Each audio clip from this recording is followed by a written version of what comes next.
사사기서 1장 1절로 7절의 말씀을 가지고 인생의 전환점에서 라는 제목으로 이 시간 하나님의 말씀을 나누고자 합니다. 우리가 지난번까지는 갈라디아서의 말씀을 살펴봤는데요, 이제 오늘부터는 이제 사사기서의 말씀을 함께 또 살펴보면서 하나님의 은혜를 나누고자 합니다. 제 생각은 신약 한번 그리고 구약 한번 이렇게 번갈아 가면서 계속해서 이렇게 말씀을 나누려고 계획을 세우고 있습니다. 어떻게 3일 동안 잘 지내셨어요? 네. 8월의 마지막 수요 기도입니다. 오늘 또 우리가 드리는 예배의 현장 가운데 하나님께서 주시는 특별한 은혜가 저와 여러분 가운데 함께 하시기를 주님의 이름으로 축복합니다. 구약 성경인 창세기서부터 사사기 앞에인 여호수아서까지의 말씀을 보면 하나님은 이스라엘 백성들을 선민으로 삼으시고 그리고 그들을 애굽의 노예에서 출애굽하셔서 그리고 그들에게 약속하신 젖과 꿀이 흐르는 가나안 땅으로 이제 인도하게 됩니다. 그러면서 가나안 땅으로 인도하는 그 과정 속에서 그들이 무엇을 붙잡고 그리고 무엇을 기준으로 삼고 살아가야 되는지를 분명하게 말씀하고 있는데, 그것은 바로 십계명이자 율법이었습니다. 그래서 하나님은 모세를 통해 이스라엘 백성들이 지켜야 될 십계명을 주셨던 것입니다. 그리고 나서 레위기서에 와서 이제 이스라엘 백성들이 가나안 땅에 들어가게 되면 그들이 어떻게 하나님 앞에서 거룩하고 정결한 모습으로 나아가야 되는지를 제사를 통해서 가르쳐 주시면서 나는 거룩하니 너희도 거룩해야 된다라고 말씀합니다. 그러면서 이제 가나안 정복 전쟁이 이제 시작이 됩니다. 그리고 나서 이제 가나안 땅을 이제 차지하게 되죠. 그러면 우리는 자연적으로 그 다음에 나오는 사사기서의 말씀은 이렇게 추측해 볼 수 있습니다. 하나님의 백성인 이스라엘이 하나님이 약속하신 그 땅에서 하나님께서 주신 복과 은혜를 어떻게 누리며 살아가는지를 보여주는 내용이 사사기서의 말씀의 줄거리로 큰 맥락에서 본다면 나와야 된다, 이렇게 생각할 수 있습니다. 그런데 우리가 사사기서 말씀을 잘 알고 있다시피 사사기서 말씀에는 이스라엘 백성들이 하나님의 은혜를 누리는 모습보다도 이방 나라의 압제에 고통을 당하며 힘들어하는 모습들이 반복되어져서 나오고 있는 것을 보게 됩니다. 특별히 사사기서 말씀을 보면 반복되어져 나오는 한 문장이 있습니다. 그 문장은 바로 이스라엘 백성이 여호와의 목전에 악을 행하여 여호와를 버리고 여호와를 떠났고 라는 이 말이 계속해서 사사들이 등장하기 앞에 나오고 있는 것을 눈여겨볼 수 있습니다. 그 결과 하나님은 주변의 이방 나라를 통해서 이스라엘 백성들을 징계합니다.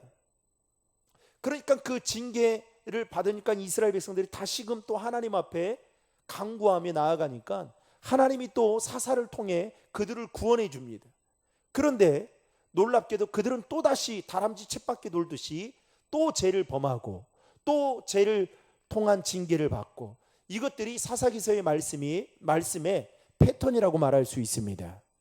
어쨌든 사사기서 말씀을 통해 율법을 가진 이스라엘 백성들이 율법이 없는 이방인의 삶과 전혀 다르지 않다라는 것을 사사기서 말씀을 통해 우리에게 보여주면서 사사기서 말씀에 이스라엘 행동에 대해서 뭐라고 말씀하고 있느냐, 자기의 소견대로 행하였더라라고 단정지어 말하고 있는 것을 보게 됩니다. 즉 이스라엘 백성들은 하나님의 말씀이 기준이 아닌 자신들의 감정과 자신들의 기분에 따라 행했던 그야말로 택함받은 선민이었지만 선민 같지 않은 삶을 살았던 자들이 바로 이스라엘 백성들이었습니다. 오늘 본문이 시작되어지는 1절 말씀에 보면 여호수아가 죽은 후에라는 말로 시작이 되고 있습니다. 여러분, 여호수아는 어떤 사람입니까? 모세의 뒤를 이어 이스라엘 백성들을 이끌고 가나안 땅으로 인도했던 그야말로 믿음의 영웅이라 말할 수 있습니다. 그런데 그가 죽게 되었다는 것이죠. 이스라엘 백성들은 모세 이후에 줄곧 여호수아만을 바라보고 의지해 왔습니다. 그랬던 그가 죽게 되자 이스라엘 역사의 구심점이 사라져버리고 만 것입니다. 다시 말하면 이스라엘 공동체를 이끌어갈 만한 지도력의 공백 상태가 생겨나게 되었던 것입니다. 여러분, 한 나라의 지도자가 얼마나 중요하다는 것을 우리는 정치인들을 통해 또 정부를 통해 우리는 매번 보게 됩니다. 특별히 북한에 있는 나라만 보더라도 한 사람이 어떠냐에 따라 그 나라의 그 국민들이 얼마만큼 고통당하며 살고 있는지를 우리는 지금 보고 있습니다. 이처럼 이스라엘 공동체를 이제 이끌어야 될 그 지도력의 여호수아가 죽음으로 말미암아 공백 상태가 발생하게 된 것입니다. 여호수아의 죽음은 이스라엘 백성들의 입장에서 보면 이제는 누구를 믿고 누구를 따르며 살아야 하는지, 또 그들이 어디로 갈 것이며 또 어떻게 될 것인지 자신들의 미래에 대한 염려로 인한 불안과 또 걱정스러운 마음이 누구보다도 컸을 것입니다. 바로 그런 상황 속에서 오늘 본문 1절을 보시면 이스라엘 자손들은 하나님께 여쭈었습니다. 여러분, 1절의 말씀 다 함께 읽겠습니다.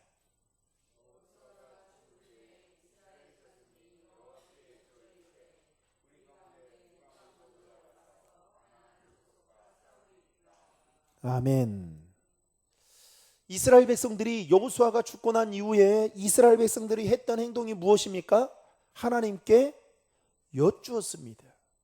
그 여쭈었던 내용은 무엇입니까? 우리 가운데 누가 먼저 올라가서 가나안 족속과 싸우면 됩니까? 라는 내용이었습니다. 바로 그때 하나님은 이스라엘 자손들에게 이렇게 말씀합니다. 4절의 말씀을 다 함께 화면을 보고 읽겠습니다. 유다가 올라가매 여호와께서 가나안 족속과 브리스 족속을 그들의 손에 넘겨주시니 그들이 베색에서 10,000명을 죽이고. 마치 이스라엘이 하나님께서 말씀하신 대로 올라가서 전쟁에서 승리한 것처럼 보여집니다. 게다가 얼핏 보면 이스라엘 자손이 하나님께 여쭈어본 것 자체가 그들이 겸손하게 하나님의 뜻을 구하는 것처럼 느껴집니다. 그런데 여러분, 정말 그런 것일까요? 다윗이 하나님의 마음에 합한 사람이었지만 우리가 지금 요즘 새벽 예배 때 사무엘하 말씀을 보고 있지 않습니까? 정말 하나님 앞에 쓰임받은 사람들 중에 다윗처럼 그만큼의 복을 받은 사람이 있을까라는 생각이 들 정도로 다윗은 그야말로 왕으로서의 승승장구, 성공궤도를 달렸던 사람입니다. 그랬던 그가 요즘 새벽 말씀을 통해 우리가 보고 있듯이 엄청난 인생의 오점을 남길 만한, 아니 어느 곳으로도 그 자신이 실수했던 것을 해결할 수 없는 엄청난 죄를 범하게 됩니다. 그런데 그럼에도 불구하고 여러분, 사무엘 상하에 보면 다윗이 한때 하나님과 영적인 친밀한 관계를 가졌을 때에 그가 그야말로 주특기처럼, 아니 하나님의 은혜를 받을 수밖에 없었던 그 통로의 비결이 무엇인지 아십니까? 다윗은 항상 하나님께 뭐 했다고요? 물었다는 것입니다. 하나님, 어떻게 하면 되겠습니까? 물었다는 거예요. 그때마다 하나님은 다윗의 물음에 아주 세심하게 그리고 정확하게 말씀해 주십니다. 그래서 다윗이 누리게 된, 전쟁에서 승리하게 된 일들이 참 많았죠. 오늘 본문에도 보면 여호수아가 죽고 난 이후에 이스라엘 자손이 하나님께 여쭤본 것 자체만 놓고 보면 마치 하나님의 뜻을 구하는 것처럼 보여집니다. 그런데 여러분, 성경을 자세히 보면 이스라엘 자손이 광야에 있을 때 이제 가나안 지역에 들어가서 각 지파가 차지할 지역에 대한 분배가 이미 끝났습니다. 어느 지파가 어디로 가야 되는지 이미 다 정해져 있었습니다. 그렇다면 이스라엘 자손은 사전에 자기들이 분배받은 그 기업에 가서 살면 되는 것입니다. 왜냐하면 이미 제비뽑기를 통해서 12지파가 살아야 될 그 땅들이 다 정해져 있기 때문에 하나님께 여쭤볼 필요도 없고, 아니 하나님의 응답을 기다릴 필요도 없습니다. 그런데 왜 이스라엘 자손이 오늘 1절에 보면 하나님께 여쭈어 보았느냐라는 것입니다. 실제로 이들의 마음속에 하나님의 뜻을 알기보다는 이들 마음 안에 불안함이 많았기 때문이었습니다. 당시 이스라엘에게는 약속된 가나안 지역에 여러 족속들이 살고 있었습니다. 창세기 15장 19절에 보면 가나안 지역에는 적어도 10개의 족속들이 살고 있다라고 하면서 10개의 족속의 이름들이 창세기 15장 19절에 보면 언급하고 있습니다. 그리고 출애굽기 3장 8절에 보면 7개의 족속이, 가나안 족속들이 그 가운데 살고 있다라고 언급하고 있는 것을 보게 됩니다. 그리고 민수기서 33장부터 35장까지 보면 하나님이 약속하신 이 지역에 대한 제비를 뽑아서 각 지파에게 땅을 분배하는 내용들이 아주 상세하게 기록하고 있습니다. 심지어는 여호수아 13장에 보면 이스라엘의 각 지파가 차지하게 될 영토의 경계까지 아주 자세하게 기록되어 있고, 또 여호수아 15장에 가서는 유다 자손의 경계와 기업들과 각 성읍들에게까지 기록하고 있는 것을 볼 수가 있습니다. 이것만 봐도 이미 이스라엘 자손들은, 아니 12지파들은 가나안 지역에서 자신들이 들어가서 살 지역을 모두 다 알고 있었다라는 것입니다. 여러분, 이스라엘이 가나안 지역에 들어온 것은 어느 날 우연히 일어난 일이 아닙니다. 하나님이 아브라함에게 약속하시고 모세와 여호수아를 거쳐서 그 약속의 성취로 진행된 것입니다. 그런데 오늘 본문 1절에 보면 이스라엘 자손이 하나님께 우리 가운데 누가 먼저 올라가서 가나안 족속과 싸우리까? 라고 묻는데, 이 물음은 사실 바람직한 물음이 아닙니다. 왜냐하면 앞에서도 말씀드린 바와 같이 이스라엘 자손들이 땅을 분배받을 때 가나안 족속이 살고 있는 그 지역을 할당받은 지파가 올라가면 되는 것이었기 때문입니다. 고로 이 질문은 하나님이 아니어도 누구라도 대답해 줄 수 있는 것입니다. 그런데 이스라엘 자손들이 이렇게 질문한 데에는 그들이 믿음에 좋아서라기보다는 하나님에 대한 불신앙과 그리고 하나님의 일하심에 대한 무지몽매한 아주 수준 낮은 질문이라 말할 수 있습니다. 그럼에도 불구하고 여러분, 하나님은 2절에 보시면 뭐라고 말씀하느냐? 유다가 먼저 올라가라 라고 말씀하고 있습니다.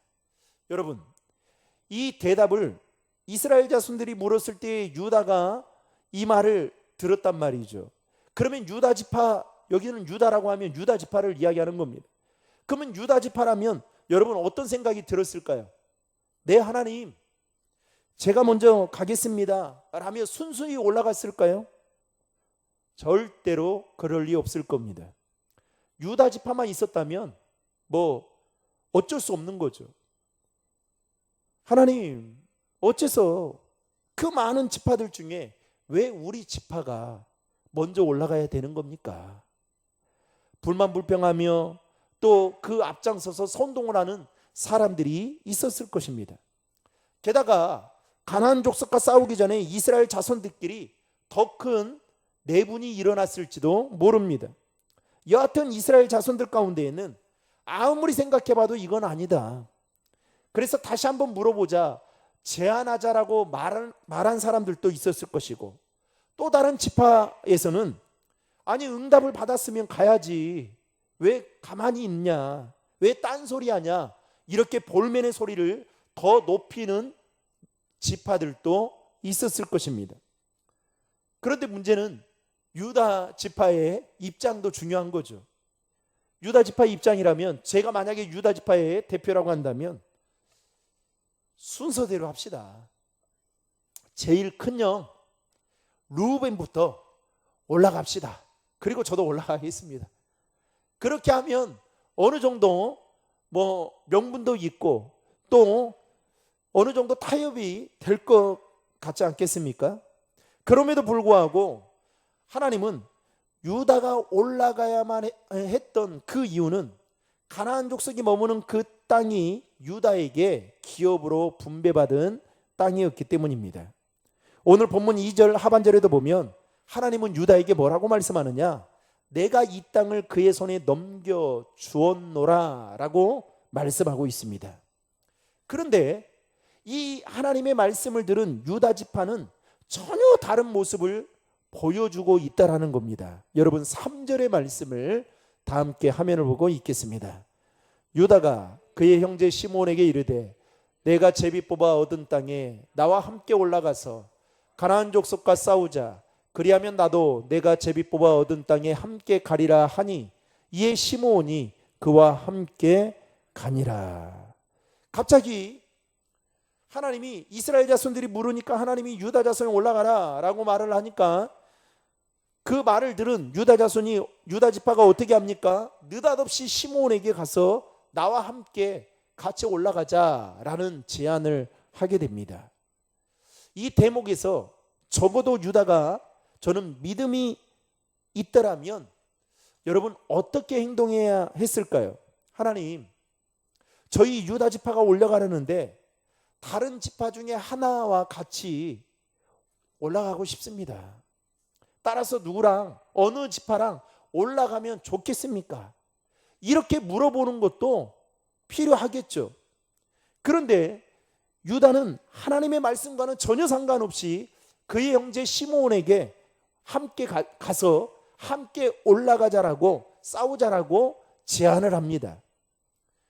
즉 하나님의 말씀을 배제한 지극히 인간적인 생각에서 나온 행동이었습니다. 여러분 표 하나를 좀 보겠는데요. 민수기서 26장에 보면 가나안에 들어오기 전에 20세 이상 전쟁에 나갈 만한 자를 인구조사한 1차 인구조사, 2차 인구조사 내용이 나오는데요. 거기에 보면 2차, 여러분 2차를 눈여겨보십시오. 가장 많은 지파가 어느 지파입니까? 유다 지파입니다. 유다 지파 인구수가 몇 명이나 됩니까? 76,500명입니다. 지금 군인의 숫자 이야기하는 거예요. 20세 이상. 그 다음 지파는 어느 지파입니까? 찾기도 힘들죠. 단 지파입니다. 64,400명. 그 다음에 이사갈 지파 64,300명. 스불론 지파 65,000명. 그리고 아셀 지파 53,400명. 루벤 지파 47,300명. 베냐민 지파 45,600명. 납달리 지파 45,400명. 갓 지파 45,500명. 에브라임 지파 32,500명. 그리고 마지막 지파가 누굽니까? 가장 군인 숫자가 적은 지파가요? 시므온 지파가 몇 명입니까? 22,200명입니다. 총 60만 1,730명이 그때 2차 인구조사 때 이제 나온 겁니다. 그러니까 군인 숫자도 1차 때보다 줄어들었는데 문제는 뭐예요? 시므온 지파가 가장 적었다는 거예요. 그러면 한번 생각해 보십시오.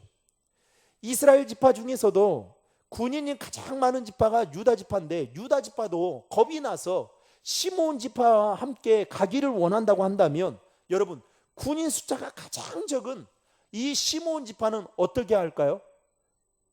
아마 유다 지파는 다리를 떨고 있으면 시므온 지파는 좀 죄송합니다. 오줌을 쌀 거예요. 얼마나 겁이 나겠냐고요. 그러면 우리는 여기서 이렇게 질문해 볼 수 있는 거죠. 왜 유다 지파는 12지파 중에서도 군인의 숫자로 볼 때 그 다음 많은 단 지파나 이사갈 지파나 스불론 지파를 선택해서 같이 가자라고 제한을 하면 좋았을 텐데 군인의 숫자가 가장 적은 시므온 지파를 선택해서 그들과 함께 가자라고 말을 했던 것일까? 이렇게 질문해 볼 수 있는 것이죠. 유다는 자신이 지명하면 따를 수밖에 없는 약점이 있는 지파로 시므온 지파를 생각했던 겁니다. 그렇다면 시므온 지파는 어떤 유다 지파에게 어떤 약점을 가지고 있었느냐? 여러분 여호수아 19장에 보면 이스라엘이 가나안을 점령하면서 땅을 차지하는 장면이 나옵니다. 그런데 이스라엘 그 지파들이 차지하는 그 땅에 보면 집에 가서 한번 찾아보시면 여러분 여호수아 19장 1절에 보면 이렇게 말하고 있어요. 19장 1절 같이 읽겠습니다. 둘째로 시므온 곧 시므온 자손의 지파를 위하여 그들의 가족대로 제비를 뽑았으니 그들의 기업은 유다 자손의 기업 중 에서라. 자, 노란 글씨를 눈여겨보시면 되겠습니다. 여러분 지금 이스라엘 그 각 지파들이 가나안 땅을 분배받는 데 있어서 원칙은 뭡니까? 제비뽑기였습니다. 그런데 그 금방 읽었던 19장 1절에 보면 그들의 기업은 시므온 지파의 기업은 유다 자손의 기업 중 에서라 라고 말하고 있습니다. 그리고 여호수아 19장 9절에 보면 이렇게 또 말하고 있습니다. 같이 읽겠습니다. 시므온 자손의 이 기업은 유다 자손의 기업 중에서 취하였으니 이는 유다 자손의 분깃이 자기들에게 너무 많으므로 시므온 자손이 자기의 기업을 그들의 기업 중에서 받음이었더라. 아멘. 이스라엘의 땅 분배는 각 지파별로 인구의 근거에서 또 나누어진 것도 있어서 그 지파들이 분배받은 땅을 보면 유다 지파가 땅을 엄청나게 많은 땅을 분배받았습니다. 그런데 그 시므온 지파는 유다 지파들이 가지고 있는 그 땅에서 일부를 그들에게 받게 되었다는 것이죠. 따라서 시므온 지파로서는 유다 지파가 그 가나안 땅을 정복하는 사건이 중요할까요? 안 중요할까요? 매우 중요합니다. 왜요? 땅을 많이 차지하면 차지할수록 자신들에게 돌아갈 몫이 크다라는 것이 있기 때문에, 그런 이해관계가 얽히고 설켜 있기 때문에 유다 지파는 시므온 지파에게 가자라고 제안을 했던 것입니다.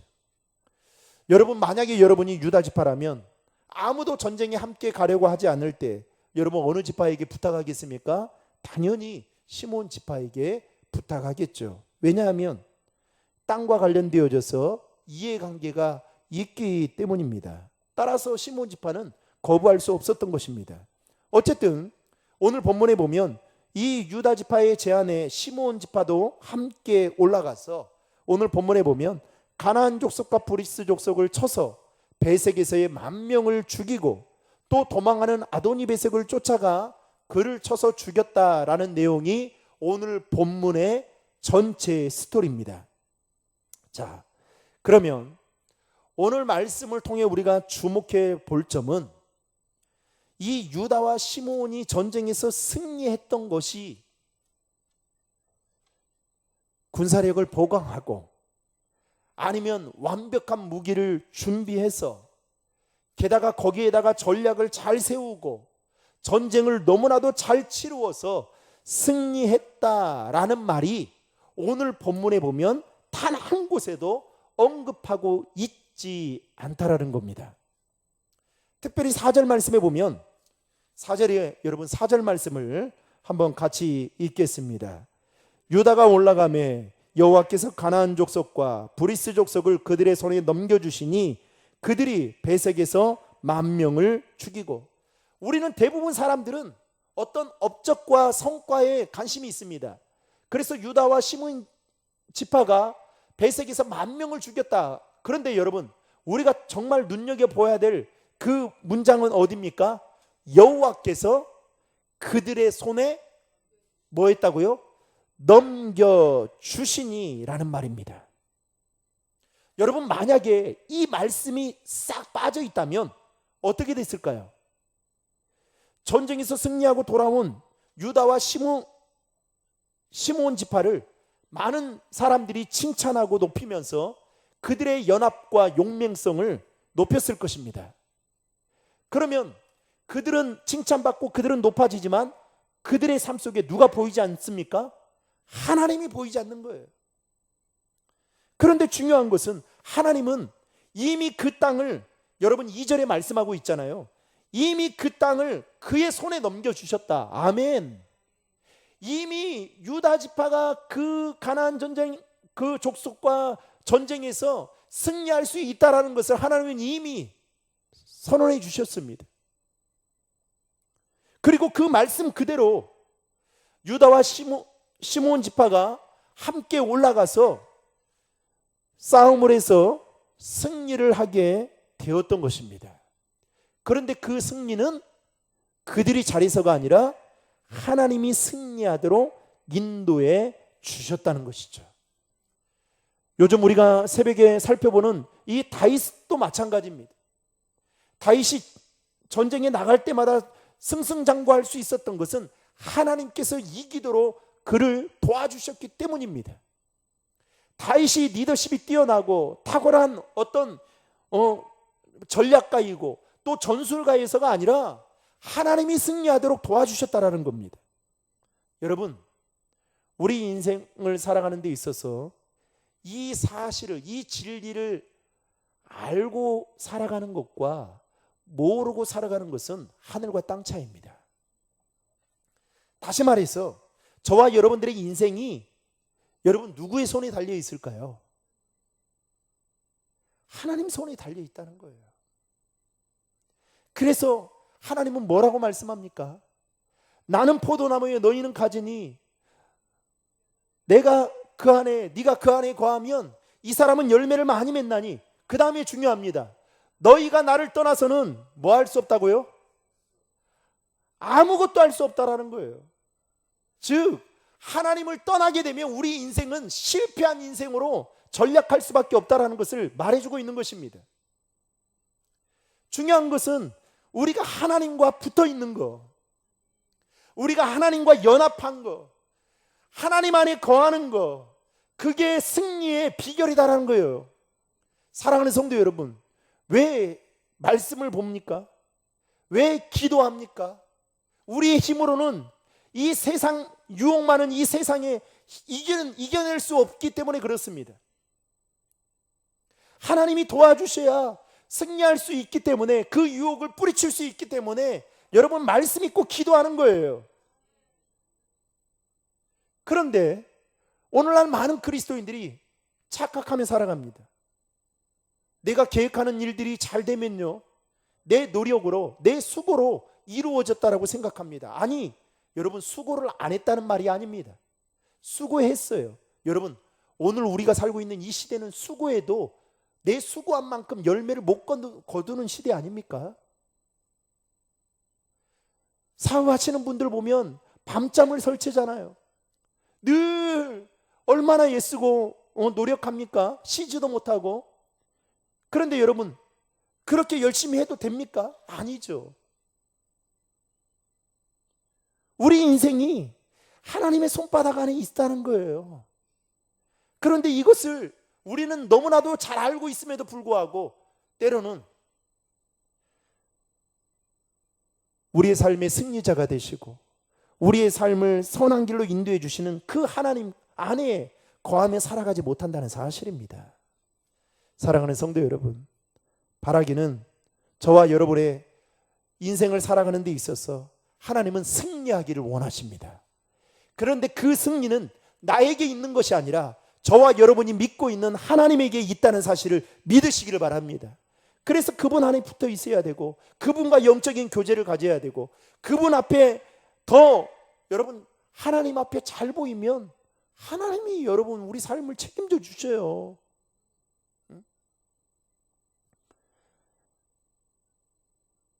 저도 아이들을 키우고 있지만 참 아이들이 내 마음대로 되지 않잖아요. 그러나 분명한 한 가지 사실은 우리 아이들의 인생은 제가 책임져 주는 게 아니다라는 거예요. 전 그걸 알고 있습니다. 하나님이 책임져 주셔야 돼요. 그 우리 아이들한테 하는 이야기는 하나님 보시기에 기쁨이 될 만한 행동을 해야 된다. 여러분, 우리가 살고 있는 이 인간 사회에도, 사람과의 관계에도 힘 있는 사람한테 잘 보이면 그 사람이 내 인생을 때로는 나에게 도움을 주고 나를 도와주잖아요. 그런데 우리는 어떻게 해요? 살아계시고 우리의 삶을 책임져 주신다고. 시편에 보면 이 하나님은 우리 하나님이시니 그가 우리를 죽을 때까지 인도하시리로다. 우리가 믿고 있는 하나님은 여러분 잠시 잠깐 우리를 인도해 주시는 분이 아니라 죽을 때까지 인도해 주시는 분이셔요. 사람은 나에게 힘써줬던 사람은 여러분 그 사람이 좀 힘이 없어지고요, 힘이 빠지고 죽어버리면 여러분 우리를 도와줄 길이 없습니다. 그러나 우리 하나님은 우리를 죽을 때까지 책임져 주시는 분이셔요. 그분의 눈에 쏙 들도록 살아야 되는 거 아니겠습니까? 그러면 어떻게 해요? 하나님이 원하시고 기뻐하시는 일이 무엇인지를 생각해야 되는 거죠. 저는 오늘 제가 유다 지파의 어떤 조금 부정적인 면을 제가 말씀드렸지만 그래도 유다 지파가 여러분 잘한 게 뭔지 아세요? 하나님이 그 말씀에 그는 담대하게 나아갔다는 사실이에요. 그래서 어떻게 해요? 그럼에도 불구하고 승리하도록 하나님이 길을 열어주시잖아요, 여러분. 그러므로 사랑하는 성도 여러분, 하나님은 우리의 삶이 늘 승리하는 삶을 살기를 원하는 것처럼 저와 여러분이 우리의 삶을 승리하도록 인도해 주시는 그 하나님 안에 여러분 거하는 삶이 되기를 주님의 이름으로 축복합니다. 마지막 한 가지 또 나누어야 될 말씀은 7절 말씀을 우리 다 함께 읽겠습니다. 아도니베섹이 이르되 옛적에 70명의 아들이 그들의 엄지손가락과 엄지발가락이 잘리고 내 상 아래에서 먹을 것을 줍더니 하나님이 내가 행한 대로 내게 갚으심이로다 하니라. 무리가 그를 끌고 예루살렘에 이르렀더니 그가 거기서 죽었더라. 아멘. 가나안 족속에 있던 이 아도니베섹이 전쟁에서 패하면서 자신의 신세를 한탄하며 했던 말이 방금 읽었던 7절의 말씀입니다. 여러분, 이 아도니베섹이 자신의 신세를 한탄하며 했던 그 말 중에 어떤 말이 있습니까? 하나님이 내가 행한 대로 내게 갚으심이로다. 여러분, 세상에 불변의 법칙 중에 하나가 있지 않습니까? 뭐예요? 그렇죠. 성경에 이와 일맥상통한 말씀이 있잖아요. 뿌린 대로 거두리라. 사랑하는 성도 여러분, 지금 우리가 살고 있는 이 시대는 그야말로 혼란의 시대입니다. 기준이 무너진 시대 속에 살아가고 있습니다. 자기 생각이 다 맞아요. 그리고 그렇게 살아갑니다. 그게 멋이고 그게 인생을 잘 사는 것이다라고 생각하며 삽니다. 그러다 보니까 많은 사람들이 어디로 가야 될지, 또 우리의 미래는 어떻게 돼야 될지, 여러분 보세요. 좀 죄송합니다마는 정부가 바뀌면 어때요? 완전히 뭐 교육도 다 바뀝니다. 뭐가 뭔지를 진짜 모르겠습니다. 어디에다가 진짜 무엇이 맞는지, 우리의 눈과 귀를 가리는 것들이 얼마나 많이 있는지 모릅니다. 진짜 우리의 미래가, 좀 죄송한 이야기지만 여러분이 일본의 행태를 보십시오. 100년 걸린대요. 100년. 여러분, 그래서 30년이라고 말하고 있잖아요. 진짜 여러분 주변의 나라들을 생각하고 힘없는 나라를 생각한다면 여러분 그렇게 하는 게 맞습니까? 우리의 미래가 어떻게 될지 몰라요. 우리 지금 있는 우리 권사님, 집사님, 장로님들은 조금 살다가 이렇게 가시면 되지만 어떻게 해요? 남은 자녀손들을 생각해 보라고요. 그들이 살아야 될, 여러분 그 시대를 생각하면 암울합니다. 그야말로 우리가 살고 있는 이 시대야말로 인생의 전환점에 있지 않나, 새로운 전환점에 우리가 서 있지 않나. 마치 낭떠러지에 서 있는 것처럼 느껴질 때가 많습니다. 즉 모세가 죽고 난 이후에 여호수아가 바톤 터치를 받았지만 그때 하나님이 뭐라고 말합니까? 강하고 담대하라. 얼마나 두려웠으면 그랬겠어요. 그래서 구역구역 잘 끌어왔단 말이죠. 그랬던 여호수아도 죽어버렸습니다. 이스라엘 공동체를 보면 그야말로 이제는 완전히 무정부 상태입니다. 어떻게 될지 한치 앞도 내다볼 수 없습니다. 왜냐하면 이스라엘 백성들의 그 행태를 보면 그들은 늘 눈앞에 처한 상황들을 보면서 원망하고 불평한 것들을 밥 먹듯이 해왔거든요.